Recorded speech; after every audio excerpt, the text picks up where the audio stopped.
شہری حکومتوں کے برائے نام اختیارات کو مزید کم کر دینے کا بلدیاتی ترمیمی بل لایا گیا تھا جسے سندھ کے گورنر نے مسترد کر دیا تھا. اب اسے باقاعدہ سندھ کی صوبائی اسمبلی میں پاکستان پیپلز پارٹی نے اپنی اکثریت سے منظور کرا لیا ہے. اس بل کے ذریعے صوبائی حکومت کی کوشش یہ ہے کہ شہری حکومتوں کے اختیارات کو مزید کم کیا جائے. شہری حکومتیں جو پہلے ہی برائے نام اختیارات رکھتی تھیں انہیں مزید کم کر دیا جائے، اور اس طرح سے شہروں میں جہاں سے پاکستان پیپلز پارٹی اقتدار میں نہیں آتی یا جہاں سے اس کو ووٹ نہیں ملتے وہاں پر بھی اس کا اختیار صوبائی حکومتوں کے ذریعے برقرار رہے، اور منتخب جو شہری حکومتیں ہوں اور جن کو شہری منتخب کریں ان کے پاس اختیارات نہ ہوں کہ وہ شہریوں کی قسمت بدل سکیں یا مسائل کے حل کے لیے کچھ کر سکیں.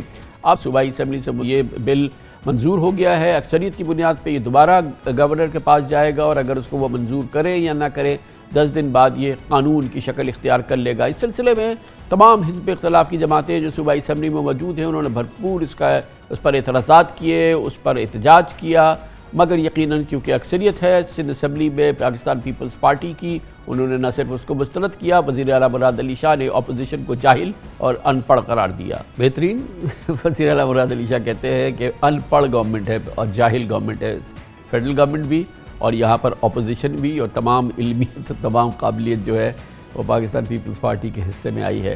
بل کی منظوری کے بعد وزیر اعلیٰ مراد علی شاہ نے گورنر کو تنقید کا نشانہ بنایا، ساتھ ہی یقین دہانی کرائی کہ اپوزیشن کے مطالبات پر بل میں مزید تبدیلیاں کی جا سکتی ہیں. بہت افسوس ہے، گورنر کے کانڈکٹ پہ کچھ کہنا نہیں چاہیے. گورنر صاحب اس میجورٹی جو اس طرف بیٹھی ہے جس نے بل پاس کیا اس پہ الزام لگا رہے تھے کہ وہ ہارس ٹریڈنگ کے لیے کر رہے ہیں. جو ایک جنرل ڈیمانڈ آئی تھی کہ جی اربن ایریاز جو ہیں ان میں ٹاؤن سسٹم کیا جائے، وہ ٹاؤن سسٹم لے آئے. ادھر اعتراض آئے تھے کہ جی اینی پرسن کیسے ہو سکتا ہے، اینی پرسن کیسے ہو سکتا ہے. چلے ہم نے وہ اعتراض بھی مان لیا. جو اوپن بیلٹنگ یا اوپن شو آف ہینڈز یا سیکرٹ بیلٹ کی بات تھی، سر آئین کا آرٹیکل 226 کہتا ہے کہ سارے الیکشن سیکرٹ بیلٹ سے ہونے، لیکن ہم نے وہ بھی چیز مان لی. جو چیزیں آبزرویشنز تھیں وہ بائی اینڈ لارج ساری انکارپوریٹ ہو گئی، اور ابھی بھی میں کہہ رہا ہوں اور بہتری آ سکتی ہے، اور انشاءاللہ تعالیٰ اگر ضرورت ہوگی ہم اور چیزیں اس میں لائیں گے. لیکن اس وقت اپوزیشن کی تمام جماعتیں مل کر موجودہ شکل میں اس کو قبول کرنے کے لیے تیار نہیں ہیں. سندھ اسمبلی کے اجلاس کے بعد ایم کیو ایم پاکستان کے زیر اہتمام اے پی سی میں نون league, M Q M, P T I وغیرہ سب شامل ہوئے، اور پھر کل پی ٹی آئی نے اسٹیک ہولڈرز کانفرنس بھی کی اور اس بل کی بھرپور مذمت کی. اس کے ساتھ ہی جماعت اسلامی اور پی ایس پی نے بھی اس ترمیمی بل کو مسترد کر دیا ہے. سندھ کے لیے یہ فیصلے کا وقت. کراچی کا رول صرف یہ نہیں ہے کہ ٹیکس اکٹھا کر کے یہ صوبے اور وفاق کے پاس جمع کرتے رہیں. جو آئین کے اندر اختیار ہونا چاہیے کراچی کا، ہم کہہ رہے ہیں کہ ہم اس کے لیے انتظار کرنے کو اب تیار نہیں ہیں. جو بھی آئین کے اندر رہتے ہوئے مواقع موجود ہیں ہم سب کو استعمال کریں گے. یہ جو 2021 والا بل ہے پیپلز پارٹی نے جو منظور کروایا ہے ہم اسے رد کرتے ہیں. نہ کہ صرف یہ بلکہ 2013 میں ایم کیو ایم اور پیپلز پارٹی نے مل کر جس بل کو اپروو کیا ہم اس کی بھی مخالفت کرتے ہیں اور اسے بھی رد کرتے ہیں. اور ہم 2001 کے لوکل گورنمنٹ کے قانون کی واپسی چاہتے ہیں، اور اس کے اوپر پھر ہم بیٹھ کر مذاکرات چاہتے ہیں کہ اس کو اور کیسے امپروو کیا جائے. غیر آئینی قوانین کو پاس کرنے والی سیاست کو قبول نہیں کیا جا سکتا، اور اس ترمیمی بل کو ہم نے جو ہے وہ مسترد کیا ہے. اور ہم ایک بااختیار شہری حکومت کے لیے کراچی کے تمام انفراسٹرکچر اور کراچی کے ماس ٹرانزٹ پروگرام، کراچی کے پانی، کراچی کی بجلی کا نظام، کراچی کی سڑکوں کا اور ٹرانسپورٹ کا نظام، اس کے اوپر ہم یہ سمجھتے ہیں کہ امپاورڈ گورنمنٹ بھی ہو اور کراچی کو وہ وسائل ملنے چاہیے جو اس کا حق ہے. اس موضوع پہ بات کرتے ہیں. آج ہم ایم کیو ایم پاکستان کا نقطہ نظر حاصل کریں گے، جس کے لیے ہمیں جوائن کر رہے ہیں اس کے ممتاز سینئر رہنما ممبر صوبائی اسمبلی جناب خواجہ اظہار الحسن. بہت بہت شکریہ خواجہ صاحب. یہ فرمائیے گا کہ اکثریت ہے صوبائی اسمبلی میں، جمہوریت ہے اس ملک میں، جمہوریت نے اس بل کو منظور کر لیا ہے، تو اب آپ کیا کر سکتے ہیں؟ ظاہر ہے آپ نے اعتراضات کیے، اس پہ آپ نے احتجاج کیا اسمبلی کے اندر، مگر قانون تو بن گیا نا. اب آپ کیا کر سکتے ہیں؟ اب ٹھیک ہے جو شہری حکومتیں جن کے پاس برائے نام اختیارات تھے وہ بھی ختم کر دیے گئے، پھر بھی آپ کیا کر سکتے ہیں؟ شکریہ کامران صاحب، ایک انتہائی اہم موضوع آپ نے یقیناً اس کو ٹیک اپ کیا. میں ریکارڈ کی درستی کے لیے بتا دوں کہ 2013 کا جو نظام تھا جس میں فیصل سزواری اپوزیشن لیڈر تھے، واحد ایم کیو ایم تھی جس نے اس 2013 کے نظام کو فلور آف دی ہاؤس اگست میں اس کی مخالفت کی تھی. 29 مئی کو اسمبلی بنی تھی، 29 مئی کو ہم اپوزیشن میں گئے، پھر اس کے بعد اگست میں یہ نظام آیا، ہم نے مخالفت کی، اور اکتوبر میں ہم نے سپریم کورٹ میں اس کو چیلنج کیا، جبکہ فنکشنل اور پی ٹی آئی نے بدقسمتی سے اس نظام کی سپورٹ کی تھی. اب جب ہم نے APC کی تو بڑے افسوس کی بات ہے، مراد علی شاہ صاحب نے فلور آف دی ہاؤس جاہل ان پڑھ کا لفظ استعمال کیا، تو میرا خیال ہے جاہل ان پڑھ اگر ڈگریوں کے حوالے سے ہو رہا ہے تو پیپلز پارٹی کی تو ساری قیادت ہی جاہل ان پڑھ ہے، لیکن اگر یہ جاہل ان پڑھ سیاسی سمجھ بوجھ کو یہ چیلنج کر رہے ہیں تو میرا خیال ہے یہ ان کی لسانیت اور تعصب پہ مبنی بیان تھا۔ ہماری APC میں یہ صرف شہری سندھ کے نمائندے نہیں تھے، GDA کی صورت میں سندھ کی تمام قیادت موجود تھی، جس میں فنکشنل بھی تھی، GDA بھی تھی، ANP کی بہت بڑی تعداد ہماری APC میں موجود تھی، جو پختونوں کی بہت بڑی نمائندگی کرتی ہے۔ تحریک لبیک ہمارے پاس تھی، مسلم لیگ نون، Muslim League Functional, CAF، PTI، MWM۔ یہ کس کو کہہ رہے ہیں منہ کالا کرنا؟ یہ ان جماعتوں کو کہہ رہے ہیں جن کے پاس ووٹ ہے، جو کہ اسمبلی کے اندر 40% سے زائد آپ کا اسمبلی کی اکثریت رکھتے ہیں، جو اس کو آپ اقلیت کہہ رہے ہیں۔ اور پھر منہ کالا کامران بھائی ان کا ہوتا ہے جن کے کالے کرتوت ہوتے ہیں۔ تو کالے کرتوت سندھ میں کس کے ہیں؟ میرا خیال ہے سندھ کے ہر باشندے کو بتانے کی یہ بات ضرورت نہیں ہے۔ یہ صرف شہری سندھ کا مسئلہ نہیں، یہ تو پورے صوبے کا مسئلہ ہے، یہ تو لاڑکانہ، خیرپور، میرپورخاص سب کا مسئلہ ہے۔ اور آخر میں یہ ضرور کہوں گا کہ ہم کیا کر سکتے ہیں۔ پہلی چیز تو یہ دیکھیں کہ اگر بلدیاتی نظام کی مخالفت کریں تو بیان آتا ہے ہمیں پاکستان کا حصہ سمجھیں، ورنہ کچھ اور سوچنے میں مجبور ہو جائیں گے۔ مطلب یہ کس قسم کی دھمکی پاکستان مخالف لب و لہجہ اور الفاظ تھے۔ اور اگر کرپشن کی بات کریں تو سندھ خطرے میں آ جاتا ہے، ان کے کیسز کھل جائیں، نیب پیچھے لگ جائے تو سندھ خطرے میں آ جاتا ہے۔ تو میرا خیال ہے سندھ کے اب لوگوں کو اب یہ بات بڑی واضح طور پہ ہو گئی ہے کہ پیپلز پارٹی نہ سندھیوں کی جماعت ہے، نہ سندھ دوست جماعت ہے، یہ صرف اپنے وسائل کی جو ہے نا وہ محبت میں ہے۔ اور آخر میں ہم کیا کر سکتے ہیں؟ خواجہ صاحب یہ آپ نے کہا کہ 2013 میں جب یہ اس کا حلیہ بدلا تھا اور یہ تمام اختیارات ختم کرنے کا سلسلہ شہری حکومتوں کا ختم ہوا تھا تو آپ نے مخالفت کی تھی، MQ پاکستان نے مخالفت کی تھی، آج پھر آپ مخالفت کر رہے ہیں۔ 2013 کا وہ جو حلیہ بدلا وہ مضبوط سے مضبوط تر ہوتا گیا، اب یہ حقیقت بن گئی کہ جی شہری حکومتیں سے برائے نام رہنی چاہیے، پھر برائے نام اختیارات رہ گئے، آج وہ برائے نام اختیارات بھی جو ہیں وہ آلموسٹ ختم ہو گئے ہیں، پھر بھی آپ کہہ رہے ہیں کہ ہم نے اس پہ اعتراض کیا۔ تو یہ اس سے فرق کیا پڑتا ہے؟ یہ نظام تو پورا وہ تو تلپٹ ہو گیا نا، وہ تو تمام چیزیں الٹ کے رہ گئی نا۔ اب تو شہری حکومتیں اور شہری نمائندے، شہری منتخب نمائندوں کا کوئی اثر اور نفوذ یا کسی قسم کا انفلوئنس تو رہا نہیں نا اس شہر کے معاملات پہ، وہ تو سارے صوبائی حکومت نے اپنے ہاتھ میں لے لیا اور پیپلز پارٹی کو کراچی سے ووٹ ملتا نہیں ہے۔ کامران بھائی، میں سپریم کورٹ اور ہائی کورٹ کے علاوہ آج آپ کے سامنے اس ملک کی دوسری بڑی عدالت میڈیا میں موجود ہوں۔ جب یہ پوری عدالتوں میں ہم اپنا موقف رکھ رہے ہیں، دلائل کے ساتھ رکھ رہے ہیں، لسانیت اور تعصب کو رد کر کے اس کی مذمت کر کے رکھ رہے ہیں، تو بتائیں پہ کچھ ہمارا سپریم کورٹ سے بھی گلہ بنتا ہے کہ اکتوبر سے ہماری پٹیشن پینڈنگ ہے اور 140A کی آج تک اس میں ہمیں سنوائی نہیں ہوئی۔ ہمارا ہائی کورٹ سے بھی یہ جو ہے نا شکوہ بنتا ہے کہ آخر کار صوبے کے اندر ایک ایسا نظام جس پہ ساری جماعتیں اعتراض داخل کر چکی ہیں اور اس پہ کوئی سنوائی نہیں، کوئی فیصلہ نہیں۔ تو سندھ حکومت کو یہ شتر بے مہار، یہ جو بے لگام قسم کے یہ قوانین لا رہے ہیں یا ان کے خلاف ورزی، تو اس کا نوٹس کون لے گا؟ کامران بھائی، آپ میڈیا میں ہماری آواز اٹھا رہے ہیں، APC دکھا رہے ہیں، ساری جماعتوں کا موقف دکھا رہے ہیں۔ عدالت اب ہمارے پاس آخری ذریعہ ہے، اور اگر عدالت بھی اس پہ خاموش رہتی ہے تو پھر سندھ کے عوام کی بدقسمتی ہوگی، اور کیا کہہ سکتے ہیں۔ تو مطلب یہ ہے کہ پھر عوام جانے اور یہ حکومت جانے، تو ظاہر ہے کہ بات آپ کی صحیح ہے کہ ایک جمہوریت کے اندر بہرحال ایک اسمبلی کا کردار ہوتا ہے جہاں پر کہ آپ کی اکثریت نہیں ہے، اور پھر آپ عدالت گئے، عدالت نے سنوائی نہیں کی تو لوگ اپنے گھروں پہ بیٹھے۔ دنیا میں یہی طریقہ ہوتا ہے یا کوئی اپنے حق کے لیے، اپنے کسی ظلم کے لیے، کسی زیادتی کے لیے لوگ کسی اور طریقے سے بھی احتجاج کرتے ہیں؟ دیکھیں، سندھ کی عوام اس وقت جاگ چکی ہے اور مزید جاگنا ہوگا، انہیں یہ سمجھنا ہوگا کہ مسئلہ کراچی کے میئر کا نہیں ہے، مسئلہ تو لاڑکانہ کا بھی وہیں کا وہیں ہے نا۔ 2008 سے اگر بسیں کراچی میں نہیں چلیں تو انٹرا سٹی بسیں جو 2008 میں قائم علی شاہ صاحب نے بڑھ کے ماری تھی کہ ہم 400 بسیں دیں گے نواب شاہ کو، لاڑکانوں کو، وہاں بھی نہیں چلیں۔ پینے کا پانی اگر یہاں نہیں ہے تو آج 7 میں بھی مائیں بہنیں 3 کلومیٹر دور جا کے مشکیزوں میں پانی بھر کے لاتی ہیں۔ اسی طریقے سے اگر کچرا یہاں نہیں اٹھ رہا تو لاڑکانہ بھی اس وقت گٹر میں ڈوبا ہوا ہے۔ تو یہ تو کراچی سے کشمور تک پورے صوبے کا مسئلہ ہے. سندھ کے نوجوانوں کو جاگنا ہوگا, خاص طور پہ جی ڈی اے جو اپنا کردار ادا کر رہی ہے, تحریک لبیک بھی اپنا کردار ادا کر رہی ہے, جماعت اسلامی بھی ہے, پی ایس پی بھی, اور جماعتیں بھی آواز اٹھا رہی ہیں. میرا خیال ہے سب کو متحد ہو کے موبلائز کرنا ہوگا. پیپلز پارٹی کی اس آمریت سے مشترکہ جد و جہد ہی نجات حاصل کر سکتے ہیں, ورنہ تو پیپلز پارٹی اسی این پی کے پاس گئی, منہ کی کھا کر آئی, جس کو کالا قانون اور کالا قانون والے کہہ رہے ہیں.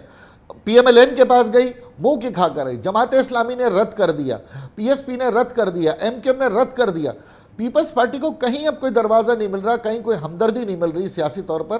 تو بوکھلاہٹ میں بلاول صاحب اس قسم کے بیانات دے رہے ہیں جو کہ نہ صرف میں سمجھتا ہوں پاکستان مخالف بیانات کی پشت پناہی بھی کر رہے ہیں اور لسانیت کو بھی فروغ دے رہے ہیں. بہت بہت شکریہ جناب خواجہ اظہار الحسن, ہمیں ایم کیو ایم پاکستان کا موقف بیان کر رہے تھے. اس کے ساتھ ہی ہمارے آج کے پروگرام کا اختتام ہوتا ہے. کل آپ سے پھر ملاقات ہوگی انشاءاللہ. کل تک کے لیے کامران خان کو اجازت. اللہ حافظ ناصر.